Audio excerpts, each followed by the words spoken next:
ఇవన్నీ మాటలొద్దు హరీష్ రావు. ఈ ఈ డ్రామా బాజీలు, అగ్గిపెట్టె డ్రామాలు. ఎందుకంటే మీకు మీ కుటుంబమే చాలా మంచి పేరు ఎందుకు పెట్టింది? అంటే వెన్నుపోటు హరీష్ రావు అని చెప్పి ఎందుకు పెట్టింది? అనంటే ఆధారాలతో ఆళ్ళ మామని వెన్నుపోటు పొడిచిండని బిడ్డ అంటుంది. అగ్గిపెట్టె హరీష్ రావు అని అమరవీరులు అంటుర్రు.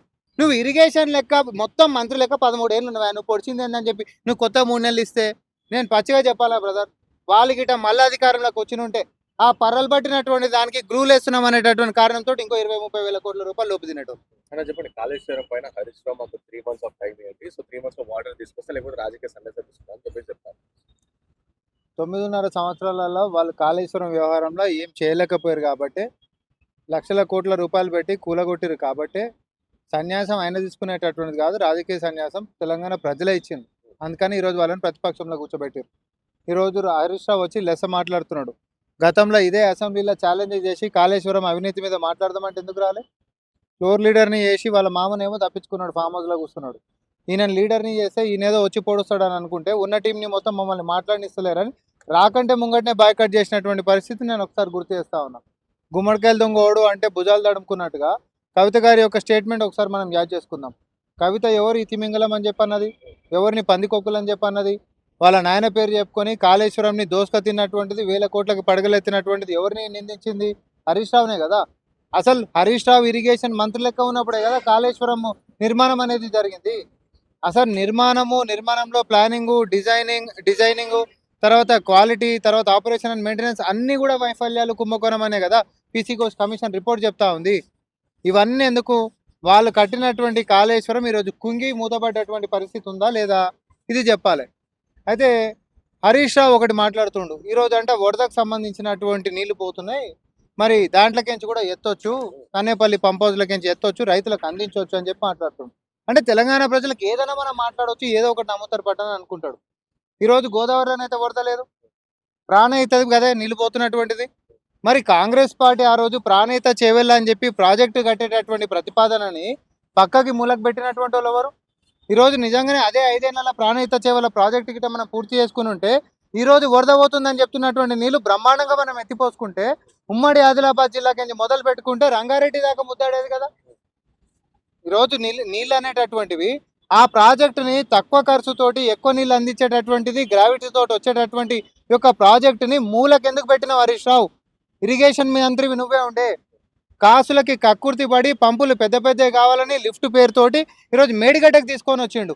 ఇక ఇంకొకటి పోతాడు అలా బామ్మడిది పోయేసేసి కన్నేపల్లి పంప్ హౌస్ కాడనంటే చిన్నకి ఇట్లా పాయ కడతానంటే ఆడికెళ్ళి తీసుకొచ్చి ఎల్లంపల్లిలో నింపొచ్చంట. నువ్వు కట్టినటువంటి మేడిగడ్డ బరాజా నిలబడలేదురా నాయన. నువ్వు పాయ కడితే వరదకు నిలబడుతుందా? కొంచెమని ఏమైనా అక్కలుండి మాట్లాడుతుండ్రా? లేకపోతే తెలంగాణ ప్రజలు ఏది చెప్పినా నమ్ముతారని చెప్పి అనుకుంటుర్రా? ఏంది మజాక్ అయిపోయిందా ఇదేమన్నా? అంటే ఇదంతా కేవలం బీఆర్ఎస్ మీద పగతోనే కక్ష సాధింపు చర్యల కోసమే ఆ బ్యారేజ్‌ల మీద తప్పుడు ఆరోపణలు చేసుకుంటూ ఆపేస్తుర్రు కాంగ్రెస్ ప్రభుత్వం. ఇప్పుడు నువ్వు అన్నది గిట్ట మనం అధికారంలోకి వచ్చినాక బరబరా గిట్ట నీళ్ళొచ్చి ఆడ ఆగి పంపు చేసుకుంటా వ్యవసాయం చేస్తుంటే కాంగ్రెస్ పార్టీ వచ్చినాక బాలేదని గిట్ట ఆపితే నువ్వు ఆ మాట అనాలి. వాళ్ళ అధికారంలో ఉన్నప్పుడే ఏ వరదలు లేనప్పుడే మేడిగడ్డ అనేటటువంటిది కుంగింది. కుంగిందా? బాంబులు వెళ్ళినట్టు శబ్దాలు వచ్చినాయి. కుంగింది. కుంగిన తర్వాత ఎన్డీఎస్ఏ వాడు వచ్చిండా? వారం రోజులలో ప్రాథమిక నివేదిక ఏమని ఇచ్చిండు? లేదు గేట్లు ఇమీడియట్‌గా మొత్తం ఓపెన్ చేసి దాన్ని డ్రై చేయరు. ఎందుకంటే నీళ్ళని గిట్ట ఇంకా గిట్ట ఆపి పెడితే ఉన్నది మొత్తం కూడా కుప్పకూలితే భద్రాచలం శ్రీరాముల వారు కూడా మనకు దక్కకుండా పోతారని చెప్పిందా? అది చెప్పింది కాంగ్రెస్ పార్టీ కాదు. ఆ రోజు మనం అధికారంలో లేము. వాళ్ళ అధికారంలో ఉంటున్నటువంటిది.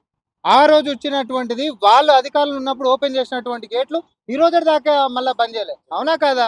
ఇక్కడ కాంగ్రెస్ పార్టీ బదనాం చేసుడు ఏముంది మీరు నాకు చెప్పండి. ఎన్డీఎస్ఏ రిపోర్ట్ ఇచ్చింది. ఎన్డీఎస్ ఏమని ఇచ్చింది? నువ్వు ఏదైతే కట్టగట్టిన ఊరో నాయన బరాజ్ అని చెప్పి మేడిగడ్డ బరాజ్ అని ఆడ నీళ్ళు ఆపుకొని ఆడికెంచి కన్నెపల్లి పంప్ హౌస్లకెంచి తోడి తీసుకొచ్చి అన్నారంకెంచి సుందిల్లకెంచి ఎల్లంపల్లిలో పోసుకునేటటువంటిది ప్రాజెక్ట్ మీరు తీసుకొచ్చిన ప్లాను. అసలు ఏడైతే నీళ్లు నిల్వబెట్టాలో గేట్లే ఓపెన్ చేసినాక చుక్క నీళ్లు నిలవడకపోతే నువ్వు తోడేటటువంటి ఆస్కారం ఏడుంది? నాకు గీదానికి జవాబులు చెప్పుర్రి. ఇప్పుడు ఇంకొకటబ్బా, పంపులు ఉన్నాయి నీళ్లు తోడనీకి. ఆగున్నటువంటి నీళ్ళని తోడుతాయి ఎప్పుడైనా. పోతున్నటువంటి నీళ్ళని కూడా ఏంగా తోడుర్రి అని అంటుండు. ఏందది? ఇప్పుడు కేటీఆర్ వచ్చేమో అదేదో ఈ బకెట్లకైతే ఆ బకెట్లకు చెంబులో తీసుకొని పోయిరన్నంత ఈజీగా దానిదేముంది కన్నెపల్లి కాడనంటే ఒక పాయను కట్టేసేసి తీసుకొచ్చి ఎల్లంపల్లిలో వేయొచ్చంట. మరి మేడిగడ్డ ఎందుకు కట్టి ఒక పాయలు కట్టుకుంటే సరిపోయేది కదా. అవే ఏదో పాయలు కట్టుకుంటే తీసుకొని వచ్చేసేసి ఎల్లంపల్లిలో పోసుకోవచ్చు కదా. ఇంకోటి ఈరోజు పంపులు అంట ఓపెన్ చేసి వరద నీళ్ళకేంచి అంట ఫస్ట్ ఆఫ్ ఆల్ అంత ఎత్తేటటువంటి పరిస్థితి ఆడ లేదు. కానీ ఎత్తినాం అనుకో తీసుకొచ్చేడ వస్తావు అన్నారంలో పోయాలి. ఎన్డిఎస్ఏ ఇచ్చినటువంటి చివరి రిపోర్ట్ ఏదైతే ఉందో ముందే గేట్లు దాని ఎట్లయితే ఓపెన్ చెప్పారో ఈడ కూడా బొంగలు పడిపోయినాయి. సేమ్ క్వాలిటీ నాసి రకమైనటువంటి క్వాలిటీ మేడిగడ్డ కాడ ఎట్లా చేసిర్రో సేమ్ అన్నారం సుందిలలో కూడా అట్లనే చేసిరు. కాబట్టి ఇవి కూడా మైదానం ఓపెన్ చేసి పెట్టాలని చెప్పిండ్రు. మరి ఇప్పుడు రైతుల పరిస్థితి ఎట్లా? ఇటు కాళేశ్వరం బాగాలేదని మీరు అంటారు, కాళేశ్వరం చేయవచ్చని వాళ్ళకి, కానీ ఇప్పుడు రాష్ట్రంలో వర్షాలు పడక రైతులను ఇంకా నాట్లేని పరిస్థితి. మళ్ళీ రైతుల పరిస్థితి, రైతులకి ప్రభుత్వం ఇప్పుడు ప్రాణహిత చేవేళ్ళ అనేటటువంటిది ఏదైతే అసలు వాళ్ళు అధికారంలోకి రాకంటే ముంగటేనా అంటే 2014 తెలంగాణ రాకంటే ముంగటే 20% అయిపోయినుండే జలయజ్ఞం కింద అప్పుడు వైఎస్ రాజశేఖర రెడ్డి గారు మొదలు పెట్టినటువంటిది. ఉత్తర తెలంగాణకి మొదలు పెట్టుకుంటే దక్షిణ తెలంగాణ దాకా కూడా ఏడేడ నిజామాబాదు, కరీంనగర్, మెదకు, రంగారెడ్డి, నల్గొండ జిల్లాలు ఇవన్నీ జిల్లాలు కూడా ఉమ్మడి జిల్లాలు సస్యశ్యామలం కావాలి, ప్రతి ఎకరాకి నీళ్ళు రావాలనే ఉద్దేశంతో తక్కువ ఖర్చుతోటి గ్రావిటీ తోటి నీళ్ళు వచ్చేటటువంటి ఒక ఆస్కారం ఆ రోజు ప్రణాళిక చేసిండ్రు. ప్రణాళిక చేస్తే కిరణ్ కుమార్ రెడ్డి గారు ఉన్నప్పుడే మహారాష్ట్ర తోటి పోయి ఒప్పందం చేసుకొని వచ్చిండు 152 అడుగులకి. అయితే మనం తెలంగాణ వచ్చిన తర్వాత కేసీఆర్ తర్వాత మహారాష్ట్ర ఎవరు ముఖ్యమంత్రి ఇద్దరు మళ్ళీ ఒప్పందం ఏంది 148 అడుగులకి ఒప్పందం చేసుకొని వచ్చిండు. ఒంటెలతోటి ఏనుగులతోటి అప్పుడు ఊరేగింపులు చేసిరు, గుర్తుందో లేదో. అప్పటికే 6,000 పైచిలకు కోట్లు కాంగ్రెస్ పార్టీ ఖర్చు పెట్టింది. దాని తర్వాత మళ్ళీ వచ్చినాక కూడా 5,000 పైచిలకు కోట్లు ఖర్చు పెట్టిండ్రు. ఖర్చు పెట్టినాక అర్ధాంతరంగా దాన్ని తక్కువ ఖర్చుతో అయిపోయేటటువంటి దాన్ని వదిలిపెట్టి నువ్వు ఎక్కువ ఖర్చుకి లక్షల కోట్లు గుమ్మరిచ్చేటటువంటి మేడిగడ్డకి రీడిజైన్ ఎందుకు తీసుకొని వచ్చినావు అనేటటువంటి దానికి జవాబు చెప్పాలి. నేను ఈరోజు ఏమంటున్నా బ్రదర్, ఆ రోజు అదే ప్రాణహిత చేవెళ్ళ గిట్ట ఈరోజు పూర్తి అయిపోయిన ఉంటే అయిపోవు కదా. కాంగ్రెస్ పార్టీ తలపెట్టింది 2019 కల్లానే, ఎప్పుడో అయిపోవు. ఈ రోజు పోతున్నటువంటి నీళ్లు మొత్తం బ్రహ్మాండంగా ఎత్తుకుంటే కేవలం ఈడ నీకు ఏడికెంచి మేడిగడ్డ అన్నారం సుందిల 1 ఎకరం కూడా ఆయకట్టు ఉండదు, ఎల్లంపల్లి కెంచి కౌంట్. కానీ ప్రాణహిత చేవెళ్ళ ప్రాజెక్ట్ గిట్ట తీసుకుంటే ఉమ్మడి ఆదిలాబాద్ జిల్లా కూడా 2 లక్షల ఎకరాల ఆయకట్టు ఉండేది. ఉమ్మడి ఆదిలాబాద్ జిల్లాకి తలకాయ కొట్టేసినావు, దక్షిణ తెలంగాణ తోక కొట్టేసినావు, మొండెం మాకులతో మిగిల్చినావు. పోనీ దానికన్నా బతికిచ్చినవా అని అంటే కుప్పగూల్చ కొట్టినావు, 1 లీటర్ కూడా ఎత్తిపోసేటటువంటి పరిస్థితి లేకుండా చేసినావు. లక్షల కోట్లు మనం నెత్తి మీద వేసినావు. ఏడాదికి 35,000 కోట్ల రూపాయలు మనం కట్టినాం. ఎవరి నెత్తి మీద పడుతున్నటువంటి ఖర్చు? నువ్వు పంపులు ఆన్ చేసినా పంపులు ఆన్ చేయకపోయినా మన భవిష్యత్ 20 సంవత్సరాలు మనందరం కిస్తులు కట్టేటటువంటి పరిస్థితి తీసుకొని వచ్చినటువంటి నేను నిందిస్తావా? లేకపోతే ఈరోజు కాంగ్రెస్ పార్టీ ఆపింది, కాంగ్రెస్ పార్టీ నువ్వు బరబర పారుతుంటే గిట్ట ఆపిందా? లేకపోతే కాంగ్రెస్ పార్టీ గిట్ట కట్టిగూల కొట్టిందా? లేకపోతే నువ్వు కట్టినటువంటి దాంతో కుళ్ళుతోటి మేము గడ్డపార్లు పెట్టినామా? ఏం మాట్లాడుతున్నావు హరీష్ రావు? ఇది ఎట్లుందంటే ఊరుని దోసుక తిన్నటువంటి బందిపోటు మూట అనంటే పోలీసు వాళ్ళనే ఉరిదీయాలని ధర్నాకు దిగిందంట రోడ్డు మీదకి. సేమ్ అట్లనే ఉంది హరీష్ రావు డ్రామా చూస్తుంటే. అక్కడ చిన్న చిన్న రిపేర్లు ఉన్నాయి, చేయడానికి కూడా కాంగ్రెస్ తోటి అయితే లేదు, అందుకే అది ఆపేస్తుంది అని చెప్పి చెప్తా ఉన్నాడు. 3 నెలలు మాకు సమయం ఇస్తే మేమే చేసి చూపిస్తాం, మాకు చిల్లి గవ్వ ఇవ్వకున్నా సరే అని చెప్పేసి హరీష్ రావు చెప్తాం. నేను అదే ఉంటున్నా, ఈ దిక్కుమాలిన ఆలోచన, ఈ దిక్కుమాలిన ఏమంటారు వాదము వితండవాదం చేసేదానికంటే 9.5 ఏళ్ళ మీ కిందనే ఉండే కదా అధికారము. ఇట్లా పుట్టుకున వచ్చి కూలిపోయేటటువంటి దానికి ఎట్లా చేసినావు? ఫస్ట్ నీకు ఇంత తెలివితేటలు ఉన్నోడివి అయితే మేధావులను కాదని చెప్పి నిపుణులను కాదని చెప్పి నా మెదడును మొత్తం రంగరించి నేను మా మామ కలిసి కడుతున్నామని ఇదే అసెంబ్లీలో నువ్వు పవర్ పాయింట్ ప్రజెంటేషన్ ఇచ్చినావు కదా. ఆ రోజు జీవో ఇచ్చినావు, ఎవరిని? నిష్ణాతులైనటువంటి వాళ్ళని కమిటీ ఏర్పాటు చేసి. నువ్వు అపాయింట్ చేసినటువంటి కమిటీ మేడిగడ్డ కాడ కట్టాలని చెప్పిందా వద్దని చెప్పిందా? ఇది ఒక్కదానికి జవాబు చెప్పు హరీష్ రావు. నీకు దమ్ము ధైర్యం ఉంటే అసెంబ్లీకి రా, ముఖ్యమంత్రి గారు అదే చెప్పిండ్రు. జీవో ఇచ్చినటువంటి నువ్వు ఏర్పాటు చేసినటువంటి కమిటీ మేడిగడ్డ కాడ కట్టొద్దు సార్, అది ఆర్థిక భారం అవుతుంది, మనకు చాలా ఇబ్బందికరంగా మారుతుంది, మనం తుమ్మిడెట్టి కాడ కట్టుకోవాలని చెప్పిండ్రు. చెప్పిరా లేదా? రా చర్చకు రా, మాట్లాడదాం. అయినా సరే ఆ కమిటీ రిపోర్ట్ నువ్వు పక్కకు దన్నినావు, కమిషన్ల కోసం కక్కుర్తి పడ్డావు, పొట్ట పగిలిందాకా ఈరోజు తెలంగాణ సొమ్ముని దొబ్బి తిన్నారు, కూలగొట్టి చచ్చారు. ఈరోజు మళ్ళీ కాంగ్రెస్ పార్టీ మీద ఏడ్చి చేస్తా ఉండు. నేనేమంటున్నా, అది ప్లాస్టర్ పెడితే అతికేదా లేకపోతే ఫెవిక్విక్ పెడితే అతికేదా? అదేమన్నా మనం అనేది ఏంది? వాళ్ళు ఏమంటారు, కేవలం ఏదో 3 పిల్లర్లు కుంగినంత మాత్రాన ఏదో అదే అయిపోయిందని. నువ్వు ఎన్డిఎస్ఏ నిష్ణాతుల కంటే ఇంజనీర్ల కంటే మీదవ్వా?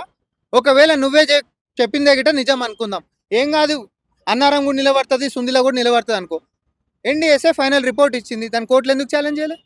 ఏం కాదు సార్, బ్రహ్మాండంగా నిలబడుతుంది, నేను గ్యారంటీ ఇస్తున్నా అని చెప్పి ఎందుకనిలే? ఇదే కేసీఆర్ని పీసీ ఘోష్ కమిషన్ ముంగడికి పిలిస్తే విచారణకి కేసీఆర్ ఏమని చెప్పిండు? ఏం కాదు నిలబడు రాని అన్నాడా? లేకపోతే నాకు సంబంధం లేదు, అదంతా అధికారులు చేసిండు అని అన్నాడా? అధికారులు చేసిండు అని అన్నాడు. మరి ఇప్పుడు హరీష్ రావు ఏమంటుండు? ఏం కాదు నిలబడుతుంది అని అంటుండు. ఏం తమాషాలు చేస్తుండ్రా మీ ఇద్దరేమన్నా? ఒక ఆయననేమో నాకెట్లా సంబంధం, అధికారులు చేసిర్రు అని అంటాడు. అధికారులు చెప్పిర్రు ఏమని, అసలు మేడిగడ్డ కాడికి వద్దా స్వామి, ఇది వైబిలిటీ కాదని చెప్పి.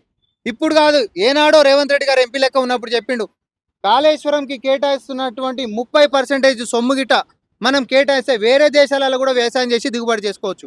మిగతా పైసలు మొత్తం ఏడాదికి సంతుష్టిగా రైతులకు మొత్తం కూడా మనం పైసలు వంచి పెట్టవచ్చు. కిన్లే వాటర్ బాటిల్ కొనుక్కున్నంత ఖర్చుతోటి ఈరోజు కడుతురు, కానీ రేపు పొద్దున అది వయబిలిటీ కాదు, మన నెత్తి మీద అప్పుల కుప్పేయబోతురు, ఆర్థికంగా మన రాష్ట్రం దివాలా తీయబోతుందని రేవంత్ రెడ్డి గారు ఈరోజు ముఖ్యమంత్రి ఆయన ఎంపీ లెక్క ఉన్నప్పుడు చెప్పిండు. ఈరోజు ఆయన చెప్పింది నిజమవుతుందా అబద్ధమవుతుందా? ఇవన్నీ పక్కకేం రబ్బా. వాడు తోడుడు అని మాట్లాడుతుండు. కాళేశ్వరం 2019లో అయిపోగొట్టిండు, అవునా? మరి 2023 డిసెంబర్ దాకానైతే మీరెవరు కూలిన దాకా లెక్క కట్టుకుందాం, 4 సంవత్సరాలు రోజుకి 2 టీఎంసీలు తీస్తామని చెప్పి వచ్చినటువంటి వాళ్ళు మీరు. అసలు మొత్తం ఈ 4 సంవత్సరాలలో తోడినటువంటి టీఎంసీలు ఎంత చెప్పురు? 155 టీఎంసీలు. మళ్ళీ ఇట్లా తోడిరు, మళ్ళీ ఎడికెంచి శ్రీరామ్ సాగర్ కించి వరద రాగానే మళ్ళీ వదిలిపెట్టారు. అసలు వాడినటువంటి నీళ్ళు ఎంతనో తెలుసా? ఇన్ని 1,00,000 కోట్లు, 1,21,000 కోట్ల రూపాయలు పెట్టి కట్టినటువంటి దాంట్లో వీళ్ళు వాడినటువంటి 92 టీఎంసీలు. లెక్క కట్టురు ఇక మీరు, మనం ఎట్లా అంటే అట్లా. రా చర్చకు రా, నువ్వు రా. ఇవన్నీ మాటలు వద్దు హరీష్ రావు, ఈ ఈ డ్రామా బాజీలు, అగ్గిపెట్టే డ్రామాలు. ఎందుకంటే మీకు మీ కుటుంబమే చాలా మంచి పేరు ఎందుకు పెట్టింది అంటే, వెన్నుపోటు హరీష్ రావు అని చెప్పి ఎందుకు పెట్టింది అని అంటే, వాళ్ళ మామని వెన్నుపోటు పొడిచిండని బిడ్డ అంటుంది. అగ్గిపెట్టే హరీష్ రావు అని అమరవీరులు అంటారు.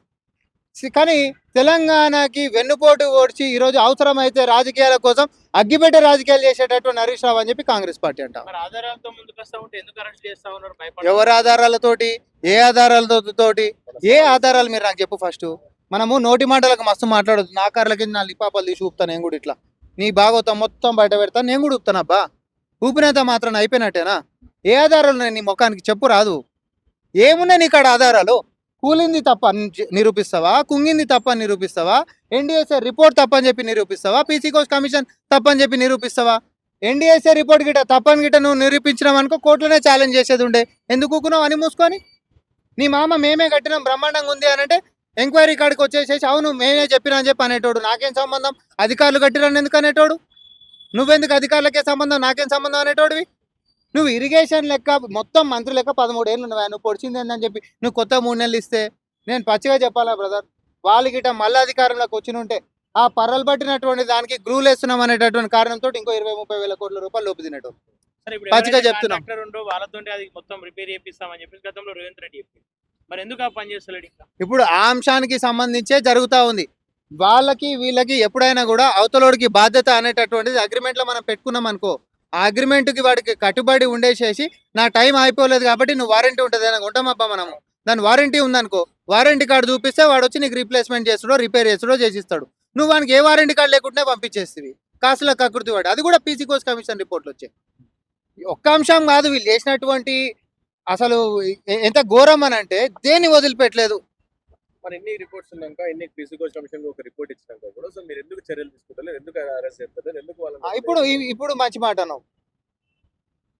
ఈ జూలై కదా, ఆగస్టు 31 ఆగస్టా పోయిన సంవత్సరం మనం ఇచ్చినట్టు ఆగస్టే అసెంబ్లీలో తీర్మానం చేసి సిబిఐకి అప్పచెప్తున్నామని మీకు గుర్తుందా? ఆ రోజు విచారణ చేసి వాళ్ళ మీద విచారణకు పోతున్నామని అంటే లేదు బీఆర్ఎస్ వాళ్ళు రేవంత్ రెడ్డి గారు ఒకటైపోతురు, వీళ్ళిద్దరు ములాఖత్ అవుతారు, వాళ్ళని కాపాడేటటువంటి ప్రయత్నం చేస్తారు.